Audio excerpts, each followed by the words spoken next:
simultâneas aí. É isso, vamos aguardar. Vamos falar um pouco de economia de novo? Fundo Monetário Internacional revisa as projeções de crescimento para o Brasil. Vamos ver o que diz a Denise Campos de Toledo. Aí na sequência nós vamos ouvir o Adriles. O Adriles está meio calado nesse bloco. Os investimentos do setor privado alcançou no ano passado o maior ritmo em quase 5 anos, de acordo com o levantamento do Ministério da Economia.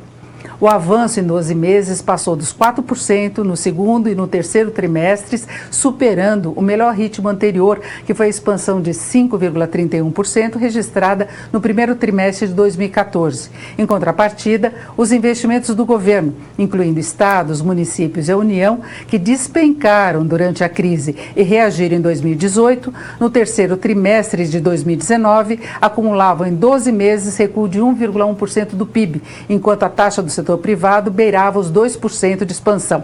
Esse levantamento vai de encontro às indicações de que a recente retomada da atividade econômica tem sido impulsionada basicamente pelo setor privado, como explica Sérgio Vale, que é economista-chefe da MB Associados.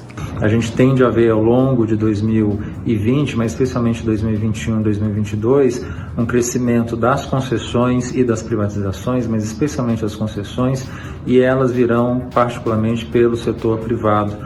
E por conta disso, a tendência de crescimento do setor privado vai continuar sendo ainda mais forte ao longo dos próximos anos. Além do avanço dos investimentos do setor privado, a entrada de capital externo também foi uma boa surpresa do ano passado, apesar da piora do fluxo em vários aspectos, como para o mercado financeiro. O investimento direto estrangeiro cresceu 26% em 2019, de acordo com o monitor de tendências de investimentos globais da UNCTAD, a Conferência das Nações Unidas sobre Comércio e Desenvolvimento. Com isso, o Brasil passou do 9º para o 4º lugar entre os principais destinos de recursos. Importante observar, no entanto, que o maior salto veio da venda da TAG, transportadora de gás da Petrobras, que rendeu cerca de 8,7 bilhões de dólares de um total de 75 bilhões que entraram no ano passado. De qualquer modo, é uma evidência da importância das concessões e privatizações na alavancagem de mais investimentos no país. É o que analisa Marcelo Azevedo, que é economista da CNI, a Confederação Nacional da Indústria, que ressalta também a importância do aumento dos investimentos privados. E a expectativa de investir nesse ano, já pela indústria brasileira, é bem mais significativa do que víamos nos anos anteriores.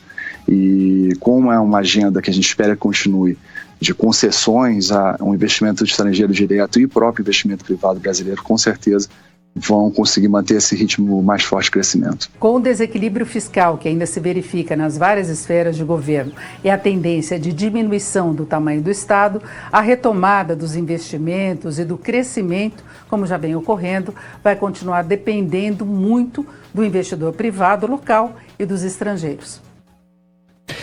Muito bem. O Adriles, o que me chamou a atenção aí nessa reportagem da Denise Campos de Toledo é, primeiro, o número, né? O Brasil saltando de 9º para 4º lugar como destino de recursos. E depois, o que fica cada vez mais claro de que a agenda de privatizações e concessões são um caminho cada vez mais claro para a gente recuperar nossa economia, né? Claro e cristalino, ou seja, o crescimento que a gente está tendo é um crescimento sustentável, não é um crescimento feito em commodities ou expansão superficial de crédito, como foi feito na primeira década e que resultou num crescimento, numa bolha de crescimento. Ou seja, quando você cria fomento à iniciativa privada, o crescimento é sólido, é concreto, é absoluto. Quando você cria uma responsabilidade fiscal da parte do governo executivo, tentando implementar e implementando reformas cruciais ao Estado, como a da Previdência, a Lei da Liberdade Econômica, você cria fomento ao empreendedorismo, que é o sustentáculo da economia de qualquer país. Ou seja, políticas liberais importam, políticas liberais são fundamentais.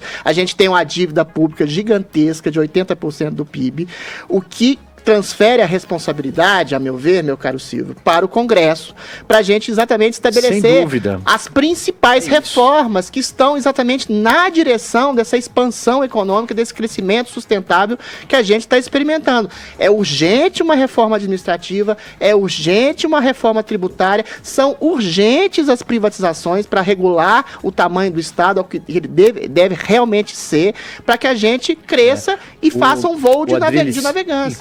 complementando aqui, batendo Claro. bola contigo, eu concordo com você de que é imperativa essa agenda de reformas, e mais ainda, a hora é agora. O semestre para fazer as coisas andar é este, porque o próximo semestre você tem uma agenda eleitoral e a gente sabe que o Congresso Nacional funciona com uma morosidade ainda maior do que a que já tem, né? E com uma vontade ainda maior, muitas vezes, porque principalmente no caso da Câmara, os deputados estão interessados nos seus rincões eleitorais, nas suas bases, muitos são candidatos a prefeitos e quando não são candidatos, têm de ir à sua base e apoiar, evidentemente, o seu candidato na eleição municipal. O que a gente está percebendo é o governo executivo, o executivo, aliás, está fazendo o seu papel. Resta ao Congresso, que fez o seu papel aprovando a reforma da Previdência, aprovando a lei de econômica. Ela tem a prerrogativa também de estabelecer algum tipo de privatização, tem a prerrogativa da reforma administrativa e da tributária, estabelecer que, se está dando certo, é por causa, em grande medida, aliás, em total medida, pelas políticas liberais do Ministério da Economia. O Congresso tem que se coadunar aos avanços da nação, inclusive do ponto de vista eleitoral. Entendeu? Acabou essa história, a reforma da Previdência vai tirar direitos, a lei da liberdade econômica vai tirar direitos trabalhistas. Não, eles geram emprego, geram expansão econômica e, por conseguinte, bem-estar social. O Congresso tem que parar de agir como menina mimada, quer fazer suas vontades e trabalhar em torno do país, inclusive para se reeleger. Tô contigo nessa. Diga para lá, Vini. acrescentar o debate aqui, Silvio, o FMI melhorou também a previsão para o crescimento econômico do Brasil nos próximos anos. Em 2020, por exemplo, o órgão estima que o PIB deve crescer de 2,2%, uma alta de 0,2 ponto percentual com relação ao cenário que eles traçaram em outubro. E para 2021 também a projeção é de alta de 2,3%, uma redução de 0,1 ponto percentual em relação ao relatório anterior. E ao melhorar essas projeções, o FMI citou no relatório um sentimento de melhora após a aprovação da reforma da Previdência e também uma recuperação do setor de mineração que foi tão afetado pela tragédia da Vale em Brumadinho. É isso aí.